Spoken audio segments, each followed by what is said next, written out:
Student accommodation. This is a key issue for the university at the moment. James has repeatedly told us providing affordable spaces for students within the city is a key challenge. It affects recruitment and it affects the whole sense of the community. We talk to students who are having to get on the bus in Bedford in the mornings to come to ARU because that's all they can do and that's all they can afford. And what we need to do is create affordable spaces within the city.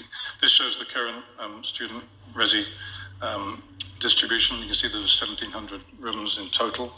That number is required to increase in the near future, and the acquisition of Seven Place is seen as the primary vehicle in the short term to deliver that uplift in student accommodation. So if we step into what we've begun to propose, I think it's important here to emphasize again, this isn't about designing buildings, this is about thinking about how space might be configured around the campus, and particularly this slide emphasizes the key components that we're trying to achieve here, not in any ascending order of importance, but East Road and it's what it is and how it relates to the university is critical, and accepting that it is to a large degree beyond the control of the university, but the intention here is to see how we can partner with the city to make improvements along East Road and with changes that are already happening with the Grafton Centre, how those can impact positively on the life of the university. So I'm not going to dwell on the bullet points because I think that they're all relatively straightforward. I want to begin to show you what we are thinking. So we had that primary theme of city campus. That is primarily thinking about how can we engender activity, collaboration and partnership beyond the confines of the immediate estate along East Road to begin to change the visibility and influence of the ARU community in the wider context. So whether that's at the Biomed campus or at the Science Park or with the university. So this is possibly utilising specialist facilities that can be shared between institutions or just collaborative commercial partnerships with emerging research. All of these things are in train. And they haven't been the focus for our study, but it's a vital part of changing the nature of ARU within the wider city. So this image shows in salmon pink the potential for future development in the new landholding and as a redevelopment of Compass House. And you can, if you refer back to that earlier diagram, we can easily begin to see a more equality and balance in terms of the two parts of the university along East Road, but still retaining the challenge of where the green arrows are. What can we do to make that journey and that space between the two components more enjoyable and more active? And the Grafton Centre clearly plays a big part in that. In terms of sustainability, as I said at the outset, this underpins and threads through everything that we do. The university has made commitment to net zero carbon by 2045, and operational carbon is reduction and hitting zero operational carbon in all future buildings is a primary focus for the design teams that are coming forward. Likewise, undertaking whole life carbon analyses as projects emerge will be an integral part of what happens. The university has an overarching design guide in parallel to this document, which sets out expectation and performance criteria, which any design team will have to follow. I think, just tracking down, it's interesting to note, I think you have 25 car parking spaces across the whole campus, which I think is a testament to commitment to sustainable travel for a very large community of academics and students. And I think as we're beginning to think about what we're doing with Seven Place, the notion of health and well-being in student accommodation is paramount in that process. And thinking how we can engender behavioural change within the student community that is then aligning with what the university is trying to do in total. And during the process of the development of the framework, we had a series of open student engagement sessions organised a regular cadence that gave us a chance to talk to the directly about what issues they were facing and what they would like to see changing in the longer and in the shorter term. So if we can get into a little bit of detail, again, we don't want to get too engrossed in the building footprints per se, but this is looking at Seven Place. So a redevelopment along Seven Place does a whole host of things to make improvements. So we can see buildings that have better connections with the streetscape, more active ground floors, more sense of presence and life. We can see a building at the head of Seven Place that acts as a gateway into the city, coming in from Newmarket Road from the east. We can see an increase in scale, which is in line with the SPD plans for this part of the city. But at a finer grain, we can see a new public route that connects East Road through to Newmarket Road, which doesn't currently exist.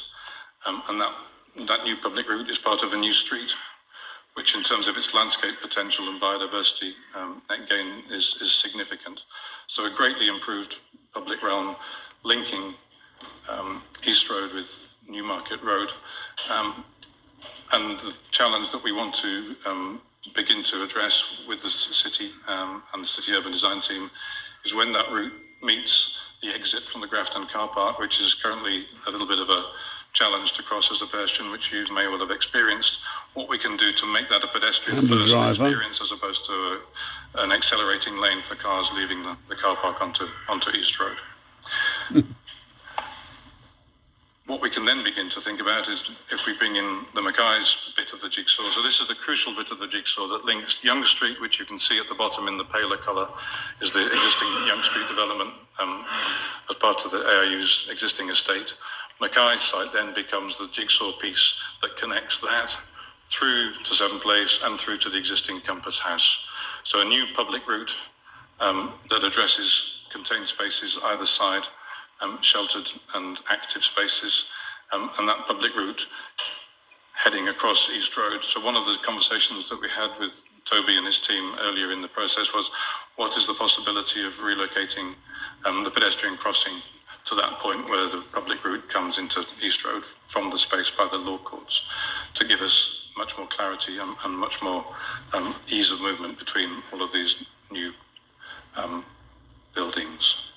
And then the final bit of this jigsaw, we're not yet clear when this may well happen, but at some point the redevelopment of Compass House will happen. And there we can see an increase in scale of building in line with, as I say, with the SPD. And again, the challenge here will be the space to the east of that current boundary line, that ARU ownership, to the current roundabout. We know there are plans in train for turning that roundabout into a crossroads and getting rid of the underpass situation, and again making it a more pedestrian first environment. And any new building on the Compass House site needs to contribute and reinforce that and add to the scale of improvement that would be possible. So we're not losing sight of what's happening on the primary East Road campus as it currently exists. There's already planning consent for the new creative quarter, which is a redevelopment of the Coslett building at the far end of the campus against the cemetery. And that project is now underway and will be happening in the near future. And that includes the refurbishment of the Ruskin School of Art. In the next steps, what we are clearly thinking about isn't demolition and rebuilding. It's about repurposing existing fabric, making it better, making it more sustainable, and making it more usable. So the buildings that are identified in the medium term are the David building, which is the pale pink building. Can I point on this? Is this possible? Am I able? Yeah, you can. Is that cursor visible? So this is the David building, which is a 1960s, 70s building, but actually very, very well constructed, robust and flexible, and we think we can repurpose that into possibly a small research institute or additional teaching space. But the biggest opportunity is the Helmore building, which is the one that currently faces East Road, which has a very opaque and rather blank aspect to East Road. It doesn't do anything in terms of communicating what's happening inside, and the public realm in front of it is not great. It's been radically improved over the years by the university, but it can see a significant improvement. So when we look at that building, it's a very simple, well-built, robust building. It's very inherently flexible and can take a lot of change. So one thought is we could take the building back to its bare frame and then do the envelope of the building completely. And the important element that we could think about is making a level access from the current pavement level into the arrival space. Currently, you're dropping down, as you probably know, a series of steps into a lower level, and there's a kind of perception of a moat around the front of the building. So we could radically change that building, coming in to a more generous space, a level access, better daylight, improving that whole public realm to East Road, and making the building more visible and legible by increasing the scale of the glazing that's there. Putting a simple stair up through one side of the building begins to make it just do a lot more for the streetscape than it currently does.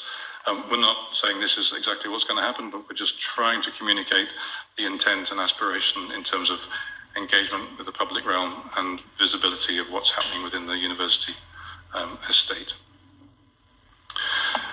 In the longer term, we could begin to think about a replacement for the Mumford Theatre and the Mumford Library space, which are the buildings that sit at the heart of the campus currently, and at the crossroads of two primary routes, which you can currently navigate, but when you get through the Mumford Library, it's all a bit of a struggle to find your way to the back of the campus. So a new series of buildings there reconfigures that circulation and also allows us to think about a potential new space at the end of Bradmore Street, which will allow the existing Sinclair building, which is a rather interesting building currently buried, to contain one side of a new square, which is this space here.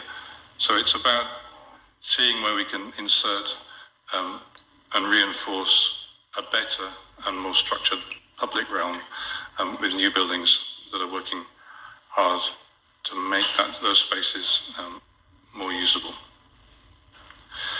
And then we have a thread through all of this work of what we're calling landscape easy wins or short-term opportunities.